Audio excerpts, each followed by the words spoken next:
Hello friends, my name is Prasen and welcome you to Prasen tutorial friends. আজিৰ ভিডিঅ'ত মই discuss কৰিম কেতে আমি can ব্যৱহাৰ কৰিব লাগে আৰু কেতে আমি could আৰু এই can আৰু could ৰ মাজত কি ডিফাৰেন্সেস আছে এই গোটেইখিনি বস্তু আজিৰ ভিডিঅ'ত মই কভাৰ কৰিম। যদি can আৰু could ৰ ব্যৱহাৰক লৈ আপোনাৰ যি কোনো ধৰণৰ ডাউট আছে তেনলে ভিডিঅ'ৰ লাষ্টলৈকে চাই থাকিব আৰু যদি আপুনি মোৰ চেনেলত নতুন আইছে তেনেহলে চেনেলটো সাবস্ক্ৰাইব কৰিব লগতে কাহত টকা যেটো বেল আইকন আছে সেই বেল আইকনটো দবাই দিব কাৰণ যেতিয়াই মই এনেকুৱা ধৰণৰ নতুন নতুন ভিডিঅ'বিলাক আপলোড কৰিম তেতিয়া আপুনি সেই ভিডিঅ'বিলাকৰ নোটিফিকেশন প্ৰথমতে পাব আৰু মোৰ ভিডিঅ'বিলাক প্ৰথমতে চাব পাৰিব। তো বলক বন্ধুসকল এতিয়া ভিডিঅ'টো স্টাৰ্ট কৰো। প্ৰথমতে কিবা এটা কাম কৰা যিখিনি দক্ষতা যিখিনি ক্ষমতা যদি আমি ইংৰাজীত ক'বলৈ যাওঁ তেনেহলে এবিলিটি এই এবিলিটিক বুজাবলৈ আমি can ব্যৱহাৰ কৰিব পাৰো। তো বলক কেইটামান এক্সাম্পল লৈ আমি চাই লও। হি হাতৰিব পাৰে এইটো ইংৰাজীত হ'ব he can swim। এই সেন্টেন্সটোত এজন ব্যক্তিৰ বা এজন মানুহৰ এবিলিটিক বুজা হৈছে সেই কাৰণে can ইউজ কৰা হৈছে।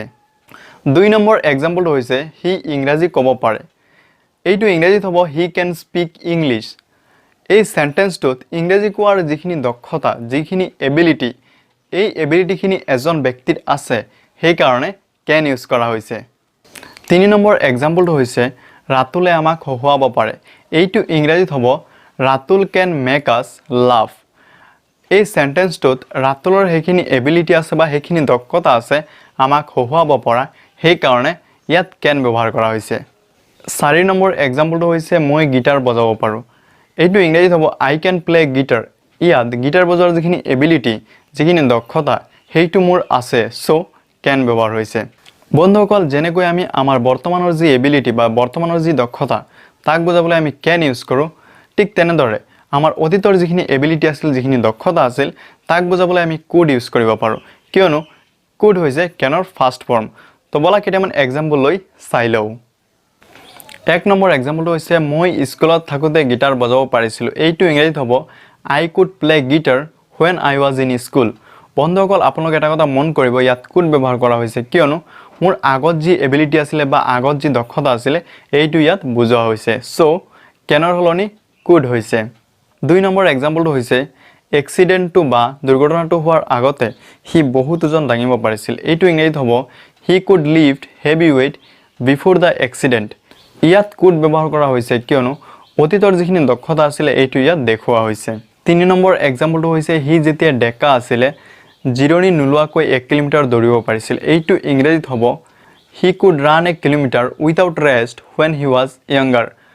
ইয়াত could ব্যৱহাৰ কৰা হৈছে কিয়নো ইয়াত এজন ব্যক্তিৰ ফাৰ্ষ্টৰ যিখিনি এবিলিটি আছিল এইটো বুজোৱা হৈছে। বন্ধুসকল এক নম্বৰ নিয়মটো নিশ্চয় আপোনালোকে বুজি পাইছে যে কেতিয়া আমি can ইউজ কৰিব লাগে কেতিয়া আমি could ইউজ কৰিব লাগে। তো বলক কেতিয়া আমি দুই নম্বৰ নিয়মলৈ আগবাঢ়ো। দুই নম্বৰ নিয়মটো হৈছে পসিবিলিটি। ধৰি লওক কিবা এটা কাম হ'বও পাৰে নহ'বও পাৰে ঘটনা এটা ঘটিবও পাৰে বা নঘটিবও পাৰে সম্ভাৱনা আছে যে হ'ব পাৰে নহ'বও পাৰে বাই চান্স ঘটনাটো হৈ যাব পাৰে কিন্তু নহ'বও পাৰে এনেকুৱা ক্ষেত্ৰত আমি canৰ হলনি could ইউজ কৰো। তো বলা কেইটামান এক্সাম্পল দি চাই লও। এক নম্বৰ এক্সাম্পলটো হৈছে চিঞৰ বাখৰ নকৰিবা কেঁচুৱা উঠিব পাৰে এইটো ইংৰাজীত হ'ব don't make a noise the baby could wake up। এই সেন্টেন্সটো যদি আপোনালোকে চাই তেনেহলে দেখা পাব যে ইয়াত সম্ভাৱনা আছে কেঁচুৱাটো উঠিবও পাৰে বা নুঠিবও পাৰে সেই কাৰণে ইয়াত canৰ হলনি could ব্যৱহাৰ কৰা হৈছে। বন্ধুসকল এনেকুৱা ক্ষেত্ৰত আমি could আৰু might এই দুয়োটাই ব্যৱহাৰ কৰিব পাৰো কিয়নো could আৰু might এনেকুৱা ক্ষেত্ৰতে ইউজ হয় যে কিবা এটা কাম হ'বও পাৰে নহ'বও পাৰে সো আপোনাক could ইউজ কৰিব পাৰে might ইউজ কৰিব পাৰে। দুই নম্বৰ এক্সাম্পলটো হৈছে ট্ৰেইনখনৰ দেৰি হ'ব পাৰে। ধৰি লওক আপুনি এটা ৰেল ষ্টেচনত ৱেইট কৰি আছে ট্ৰেইনৰ কাৰণে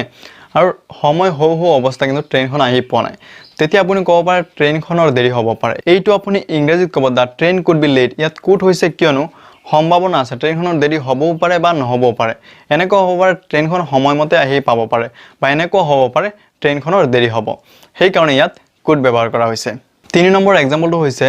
তুমি এইটো চাকুৰে দুখ পাব পাৰা এইটো ইংৰাজীত হ'ব you could hurt yourself with this knife। ইয়াত could হৈছে কিয়নো তুমি দুখ পাবও পাৰা নাপাবও পাৰা সম্ভাৱনা আছে দুখ পোৱাৰ সম্ভাৱনা আছে বা দুখ নাপাবও পাৰা এনেকুৱা হ'ব পাৰে সো could ইউজ কৰা হৈছে। বন্ধুসকল এটা কথা মনত ৰাখিব যেতিয়া জেনাৰেল পসিবিলিটি হয় মানে সাধাৰণ সম্ভাৱনা তেতিয়া আমি can ইউজ কৰিব পাৰো। তো বলা কেইটামান এক্সাম্পল লৈ চাই লও। এক নম্বৰ এক্সাম্পলটো হৈছে মই আৰু অলপ সময় ৰখিব পাৰো এইটো ইংৰাজীত হ'ব I can wait some more time। এই সেন্টেন্সটো জেনাৰেল পসিবিলিটি বুজোৱা হৈছে সেই কাৰণে can ইউজ কৰা হৈছে। 2 নম্বৰ এক্সাম্পলটো হৈছে হি অহাকালি আহিব পাৰে হি ক্যান কাম টুমৰো এই সেন্টেন্সটো জেনাৰেল পসিবিলিটি মানে সাধাৰণ সম্ভাৱনাৰ কথা বুজোৱা হৈছে সেই কাৰণে ক্যান ইউজ কৰা হৈছে বন্ধুসকল আপোনালোকে নিশ্চয় 2 নম্বৰ নিয়মটো বুজি পাইছে তো বলক এতিয়া আমি আগবাঢ়ো 3 নম্বৰ নিয়মলৈ 3 নম্বৰতে ধৰি লওক আমি কাৰোবাৰ পৰা কিবা এটা বস্তুৰ পাৰমিশন লব লাগে মানে আস্কিং ফৰ পাৰমিশন যিকোনো এটা কামৰ পাৰমিশন বা যিকোনো এটা বস্তুৰ পাৰমিশন লব লাগে তেনে ক্ষেত্ৰত আমি ক্যান আৰু কুড এই দুয়োটা ইউজ কৰিব পাৰো তো বলা চাইলো কেতিয়া আমি ক্যান ইউজ কৰিব পাৰো আৰু কেতিয়া আমি কুড ইউজ কৰিব পাৰো যেতিয়া আপুনি আপোনাৰ লগ সমনীয়া লগৰ বন্ধু বান্ধৱী বা লগৰীয়া কোনোবাৰ পৰা আপুনি কিবা পাৰমিশন বিচাৰিব বা কিবা এটা বস্তু লব বিচাৰিব তেতিয়া আপুনি ক্যান ইউজ কৰিব পাৰে তো বলা কেইটামান এক্সাম্পল দি চাই লওঁ 1 নম্বৰতে মই তোমাৰ কিতাপটো লব পাৰোনে এইটো ইংৰাজীত হ'ব can I have Euro book এই সেন্টেন্সটোত আপুনি আপোনাৰ বন্ধুৰ পৰা কিবা এটা বিচাৰিছে বা বন্ধুৰ পৰা পাৰমিশন বিচাৰিছে সেই কাৰণে আপুনি ক্যান ইউজ কৰিছে 2 নম্বৰতে তুমি মোক 500 টকা ধাৰত দিব পাৰিবানে এইটো ইংৰাজীত হ'ব can you lend me 500 rupees ইয়াতো আপুনি আপোনাৰ বন্ধুৰ পৰা বা লগ সমনীয়া বা লগৰ কাৰোবাৰ পৰা কিবা এটা পাৰমিশন বিচাৰিছে যে তুমি মোক পইচাখিনি দিব পাৰিবা নেকি ধাৰলৈ সেই কাৰণে আপুনি ক্যান ইউজ কৰিছে বলাইতে আমি চাই লওঁ কেতিয়া আমি কুড ইউজ কৰিব পাৰো যেতিয়া সন্মুখৰ ব্যক্তিজন আপোনাতকৈ ডাঙৰ হ'ব বা আপোনাৰ সিনিয়ৰ হ'ব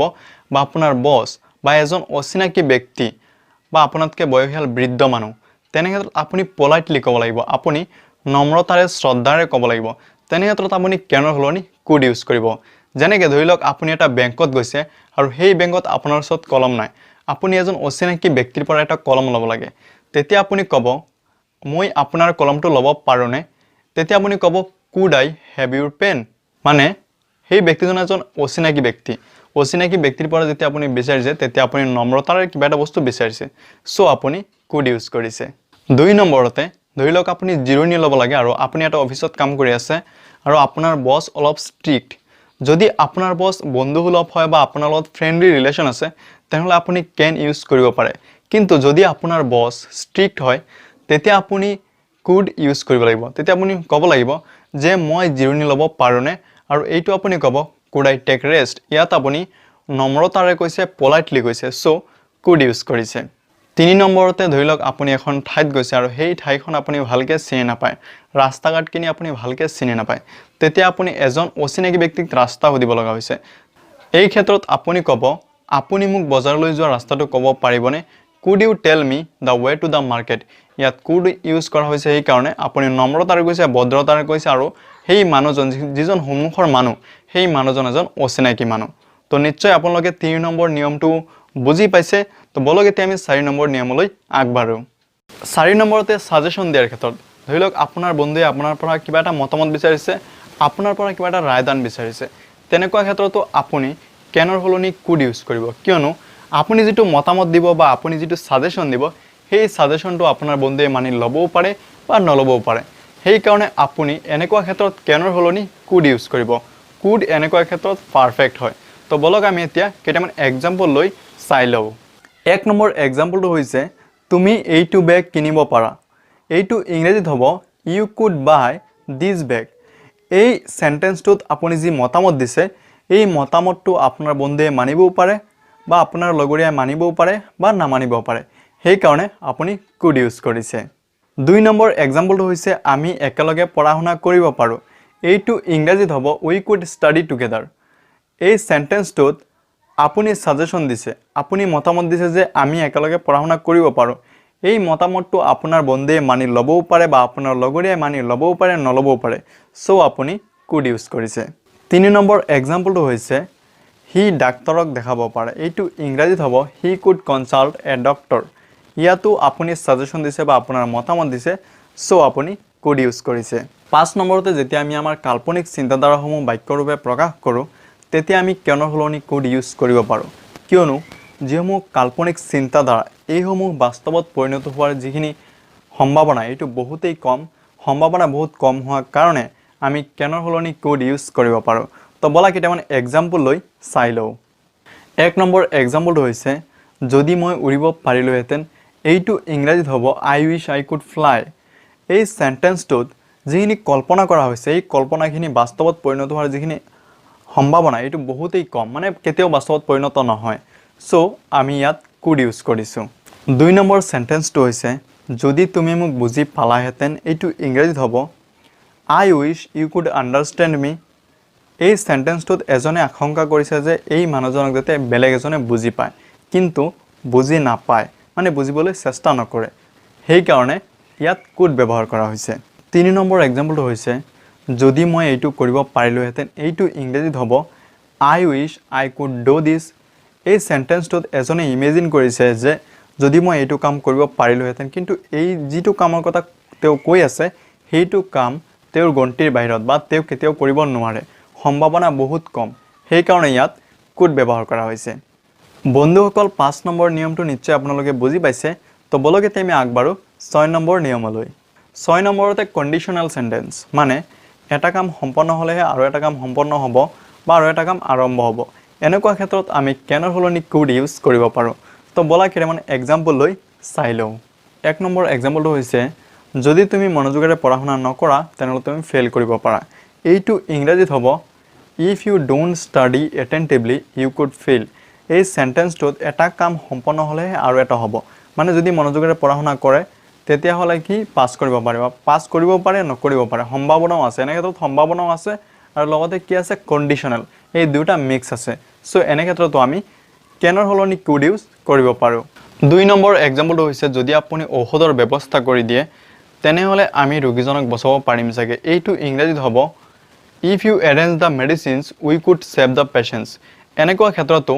এটা কাম সম্পন্ন হোৱাৰ পিছতহে আৰু এটা হ'ব সেই কাৰণে মানে কন্ডিশনাল সেন্টেন্স সেই কাৰণে আমি কেনৰ হলনি could ইউজ কৰিছো 3 নম্বৰ এক্সাম্পলটো হৈছে যদি তুমি তালৈ যোৱা তেনেহলে তেওক লগ পাব পাৰা এই সেন্টেন্সটো ইংৰাজীত হ'ব if you go there you could meet him এই সেন্টেন্সটো এটা কাম সম্পন্ন হোৱাৰ পিছতে আন এটা কাম সম্পন্ন হ'ব মানে কন্ডিশনাল সেন্টেন্স সো আমি কেনৰ হলনি could ইউজ কৰিছো বন্ধুসকল আজিৰ কাৰণে ইমানেই নেক্সট ভিডিঅত আকৌ লগ পাম যদি ভিডিঅটো ভাল লাগিছে তেনহলে এটা লাইক কৰি দিব আৰু এই ভিডিঅটোৰ পৰা আপুনি কি শিকিব পাৰিলে বা আপোনাৰ কি কনফিউজন ৰৈ গল এই গুটেখিনি কমেন্টত জনাব আৰু লগতে অসমবাহী যদি এডুকেশ্যনৰ ক্ষেত্ৰত আগুৱাই যাব লাগে তেনহলে যিসমূহ এডুকেশ্যনাল ইউটিউব চেনেল আছে সেইসমূহৰ গ্ৰোথ হ'ব লাগিব সো মোৰ এই চেনেলটো সাবস্ক্ৰাইব কৰিব তো আজিৰ কাৰণে ইমানেই নেক্সট ভিডিঅত আকৌ লগ পাম বাই বাই